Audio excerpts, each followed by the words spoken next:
সকলকে জানাই শুভ নববর্ষের প্রীতি ও শুভেচ্ছা। আজকের দিনটি যেমন খুবই স্পেশাল, তাই দুপুরে মেনুটা একটু স্পেশাল করে বানিয়ে ফেললাম। মেনুতে ছিল সাদা ভাত, পেঁয়াজ, কাঁচা লঙ্কা, এঁচোড় চিংড়ি, ডাল, দই কাতলা আর শেষ পাতে মিষ্টি দই। তাহলে চলুন আজকের রেসিপিগুলো আপনার সাথে শেয়ার করে নিই। প্রথমে আমি হাতে একটু সর্ষের তেল মাখিয়ে নিলাম। এবার এঁচোড়গুলোকে ছোট ছোট টুকরো করে কেটে নিয়ে হলুদ জলে চুবিয়ে রাখলাম। ততক্ষণে আমি পেঁয়াজ, রসুন আর আলুগুলো কেটে নেব। পেঁয়াজ আর রসুনটা আমি বেটে নিচ্ছি। অন্যদিকে ডালটা বসিয়ে দিচ্ছি। কুকারে সামান্য সর্ষের তেলে রসুন, শুকনো লঙ্কা, কালো জিরে ফোড়ন দিয়ে ডালটা দিয়ে দিলাম। লবণ আর হলুদ অ্যাড করে আমি 3টে সিটি দিয়ে নেব। ততক্ষণে চিংড়ি মাছগুলো আমি হলুদ আর লবণ দিয়ে সর্ষের তেলে ভেজে তুলে রাখছি।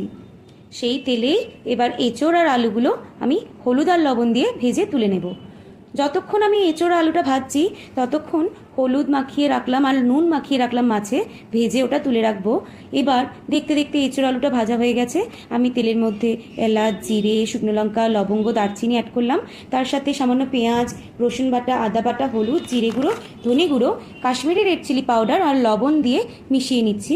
সুন্দর করে কষিয়ে নেব। এরপর কষানো হয়ে গেলে আমি সমপরিমাণ জল আর লবণ আর কাঁচা লঙ্কা অ্যাড করে 15 মিনিটের জন্য ঢাকা দিয়ে দিচ্ছি। এরপর দই কাতলা বানানোর জন্য একটা পেস্ট তৈরি করব। টক দই, শুকনো লঙ্কা, জিরে গুঁড়ো, ধনে গুঁড়ো, আদা বাটা, পেঁয়াজ, রসুন বাটা দিয়ে সুন্দর করে মিশিয়ে নিচ্ছি। রেড চিলি পাউডার দেওয়াতে একটা সুন্দর কালার আসে। এখানে কিন্তু হলুদ অ্যাড করবেন না। চলুন দেখতে দেখতে আমার এঁচোড় চিংড়িটাও হয়ে গেছে। আমি গরম মশলা গুঁড়ো অ্যাড করলাম, দিয়ে মিশিয়ে নিচ্ছি। দুর্দান্ত খেতে হয়েছিল, আপনারা কিন্তু একবার বানিয়ে দেখবেন। চলুন ততক্ষণে আমি দই কাতলাটাও সেরে ফেলি। এখানে শুকনো লঙ্কা আর জিরে ফোড়ন দিয়েছি, সামান্য ওই পেস্টটাও অ্যাড করে দিলাম। এবার কষিয়ে নেওয়ার পর জল দিয়ে দিলাম।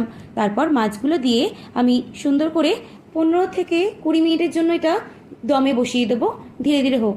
এখানে মাছের জন্য আমি একটা ভাজা জিরে গুঁড়ো বানাচ্ছি। এখানে আমি ভাজা মশলা বানিয়ে নিলাম, তাতে লবঙ্গ, এলাচ, দারচিনি আর জায়ফল দিয়েছি। এতে দেখবেন খুব ভালো একটা স্বাদ আসে রান্নায়, পুরো বিয়েবাড়ির রান্নার মতোই খেতে লাগে। তাহলে চলুন আজকের মতো এখানেই আমার রান্না শেষ।